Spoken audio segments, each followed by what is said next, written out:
Magandang araw mga guys. Ito meron tayong lulutuin ngayon. Magpapaksiw ako ng bangus. Ayan. Malinis na yan galing sa freezer. At lalagyan natin ng talong. Tapos ampalaya.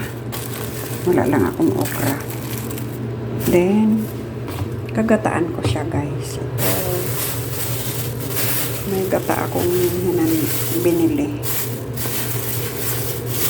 Ang paksiw natin ay gagataan natin. At ito meron tayong mga pang-ricado, sibuyas, bawang, luya. Magluluto ako guys ngayon para sa ating tanghalian.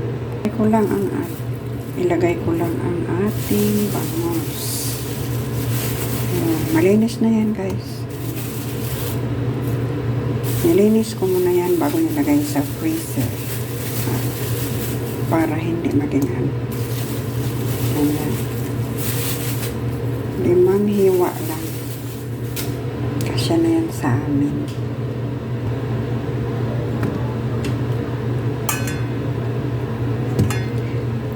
Nalagyan ko lang ng talong kasi paborito namin ang talong, tsaka masarap talaga siya ilagay sa paksiw na ginataan.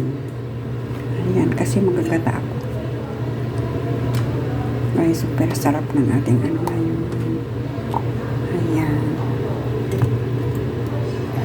Maglalagayin ako guys ng ampalaya. Kasi gusto ko yung ampalaya. Ayan, masarap siya sa paksiw. Wala lang tayong okra kasi nakalimutan kong bumili.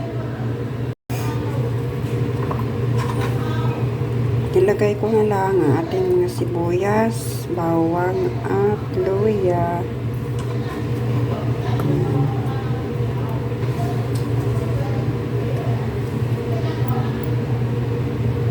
At may sili rin ako.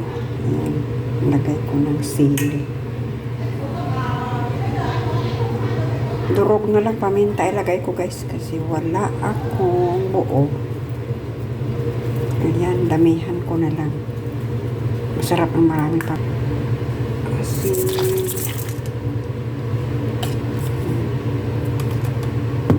Tama na yata kasi umalat. Umalat ang ating asin. Suka to guys, suka. Suka na may kulay. Kasi suka to ng mga Chinese ang ginamit ko. Suka na may kulay parang toyo. At maglagay na ako ng konting tubig para sa pagpaluto sa kanya.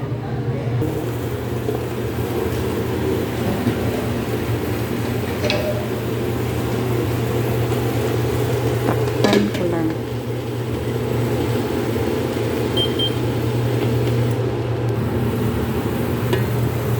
Diyan ko parang laurel guys. Laurel. Ito na guys, kumukulo na ang ating paksiw. Ayan guys, malapit na maluto ang ating paksiw. Paininan ko pa siya. Guys, mukhang maglalagay na tayo nito. Maglagay na tayo ng gata. Ayan.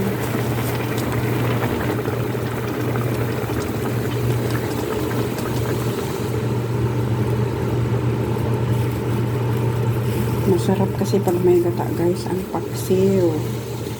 Shout out sa may mga paborito ng paksiw na may gata. Gustong gusto yung mga sabaw. Ako gusto ko may sabaw. Kaya ayan, medyo marami ang sabaw niya. Ipaghaluan natin ang ating paksiw. Yummy na ang ating paksiw guys. Takpan ko lang ulit. Ayan. Ayan na guys. Luto na ang ating paksiw. Ayan.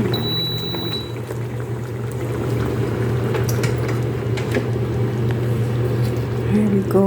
Luto na. Salamat sa panonood mga guys. See you in my next video mga guys. Thanks for watching.